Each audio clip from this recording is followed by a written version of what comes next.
Hello everyone, you are in the fourth session of thermodynamics with P. Mohammed. In the last session, I told the second law of thermodynamics actually in three descriptions. One is the Clausius,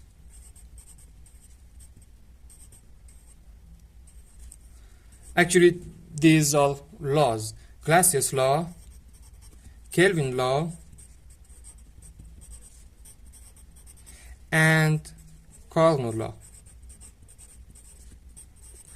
The first one says that from a cold place, this is a cold place and this is a hot place, if you don't use any net work, it can't be possible that an amount of heat moves from the cold source to the hot source. The Kelvin law says that it's impossible that you have a heat machine that exchanges all of the heat you give it to work. It has to be some amount of Q exiting from the machine. So this is impossible, and Carnot law says that eta of any heat machine is smaller or equal to eta actual efficiency of Carnot machine. Now I want to prove that these three laws are actually equal. I don't want to prove the second law of thermodynamics now, but I want to prove that if this is true, so these two are true, and the same for 2 and 3. Actually we should for this we should show that Clausius is equal to Kelvin, meaning that if this is correct too, and reverse this, if this is correct too, or if this is incorrect too, and reverse. Okay, so these laws will be actually equal. And for 3, it's enough to say that Clausius is equal to Carnot, and if we prove this equality, so Carnot is equal to Clausius and Clausius is equal to Kelvin, so Carnot and Kelvin are equal too. So we have two tasks to do, and each of these have actually two tasks. We should prove this proveness and this one, and reverse. Okay, so there's 4 things we should prove. Okay, let's begin. Imagine that Clausius is wrong. Imagine that Clausius is wrong.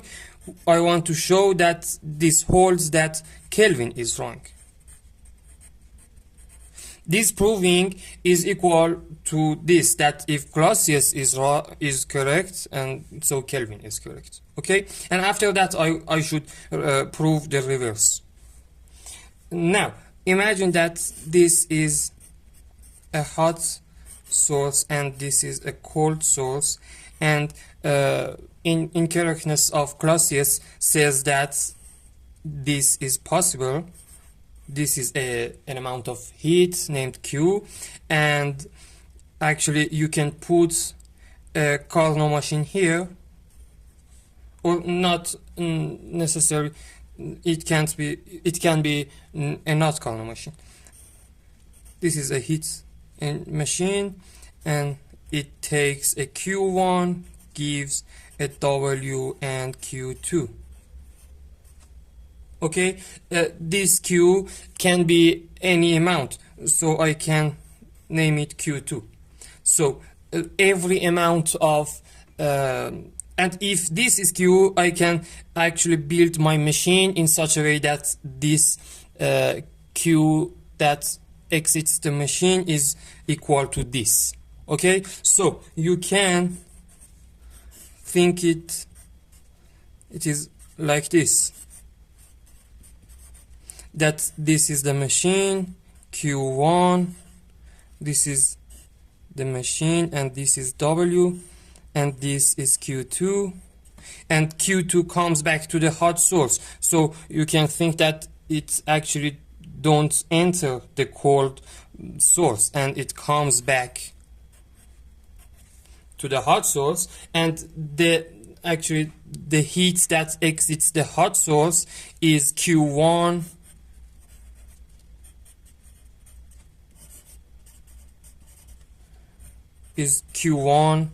minus Q2, and actually there's no heat that exits the machine, and this is W, and this is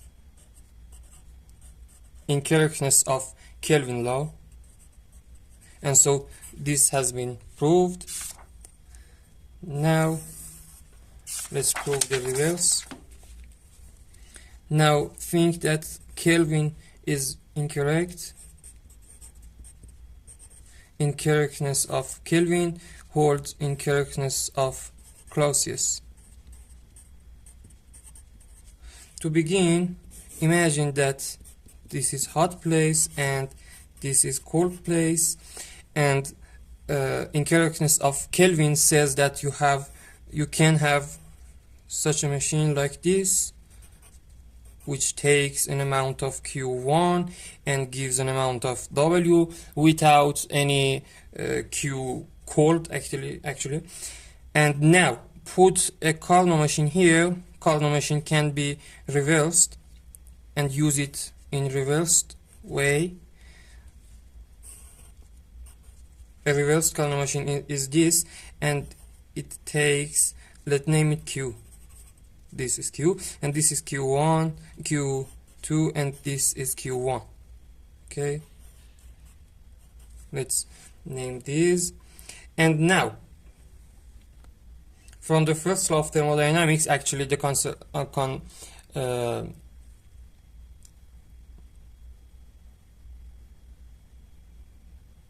conservation of energy, that Q is equal to W, and here Q1 is equal to W plus Q2, and W is equal to Q, so Q is Q plus Q1 is equal to Q plus Q2. You have this, okay, and you have not a network, so you can write like here, this is the hot and this is the cold source, and you don't have a actually network. You have a Q moving from hot to cold place, and you have a Q2 and a Q1 moving from cold to hot place. And now let's compare these. So I want to compare that flow of heat from cold to hot and flow of heat from hot to cold, which is greater than the other. We have this Q. When you have this, so Q1 is greater than Q. And when we have this inequality, so if Q1 is greater than Q, so Q1 plus Q2 is also greater than Q.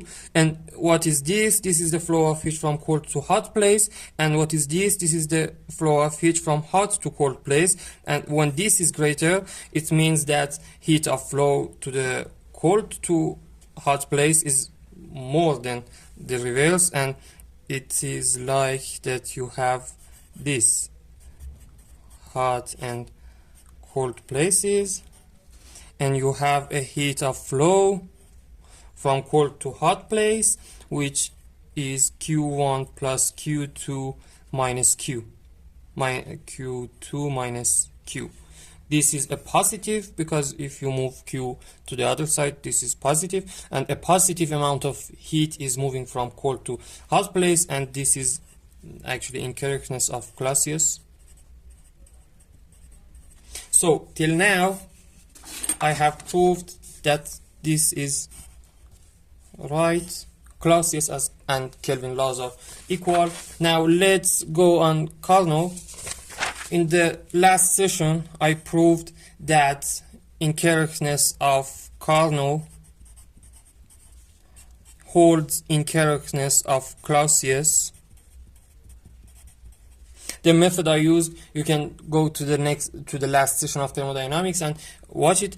The method was this, that this is the hot and this is the cold places, and I used a machine, a not Carnot machine here with a W, and entered the W to a reversed Carnot machine.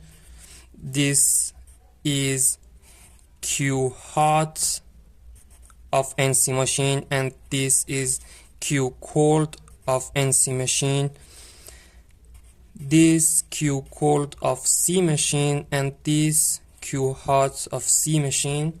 Okay, and with this actually drawing, you could explain why this is true. I don't explain it now, and let's prove the reverse. Incorrectness of Clausius holds incorrectness of Carnot law. Imagine that Clausius is true, is incorrect.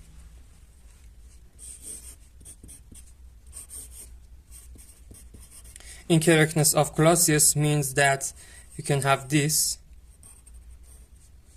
This is an amount of Q. This means that Clausius is incorrect, and put a machine here, a not Carnot machine here. This has Q hot or 1 NC, and this is Q cold NC, and it didn't fit here. Let's make our places bigger and put a reversed Carnot machine here. This is W exiting from not Carnot machine enters Carnot machine, and here we have Q cold of Carnot machine, here Q hot of Carnot machine. And now actually we should prove that when this is incorrectness of Clausius, we should reach at incorrectness of Carnot. Incorrectness of Carnot is this, eta of NC machine bigger than eta of C. If we reach at this, we have reached at incorrectness of Carnot, so we have proved this. Okay, what does it mean? Efficiency of not Carnot machine is this, W on Q hot NC greater than W on Q hot Carnot machine, and so Q hot C bigger than Q hot NC. Okay, we should reach at this inequality. Now let's handle some more on our actually beginning point. We said that Clausius is incorrect, meaning that a heat named Q, a net Q, is moving from cold to hot place. And let's consider this heat of flow of heats from hot to cold and reverse. There's a Q C and C, actually Q cold of not Carnot to cold place. So we can draw it here, hot and cold. We have a net Q here. We have a Q cold of not Carnot machine here, and we have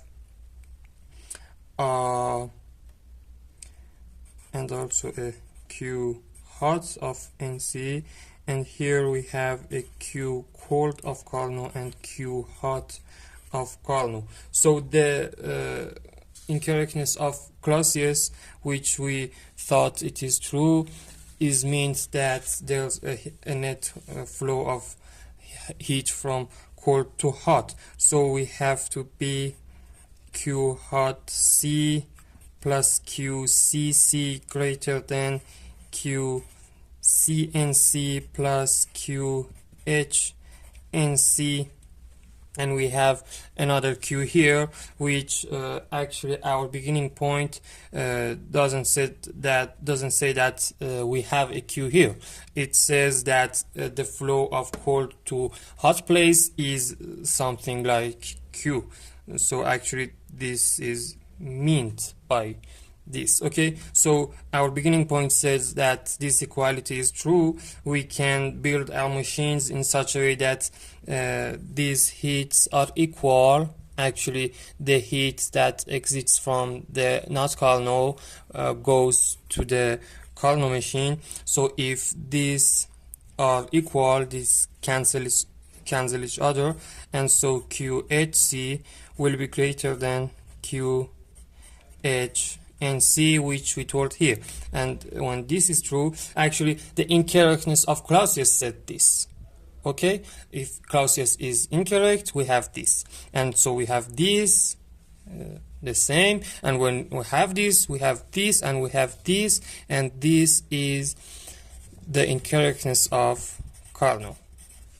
Maybe it was better than that I don't write a Q here, but this is not in the system. You can actually imagine this Q is equivalent to this system. Okay, try not to be confused. Our method is what I told you. Okay, we told that we have proved these two, so these laws are equal, and these are the second law of thermodynamics. In next session, I will tell you a fourth law that is equal to the second law, which is entropy. Okay, entropy law is actually a result of the second law. We can use one of the three that are equivalents to prove the entropy law, and in the next session I will talk about entropy too. I hope you enjoyed thermodynamics with these videos, and I am P. Mohammed. Good luck.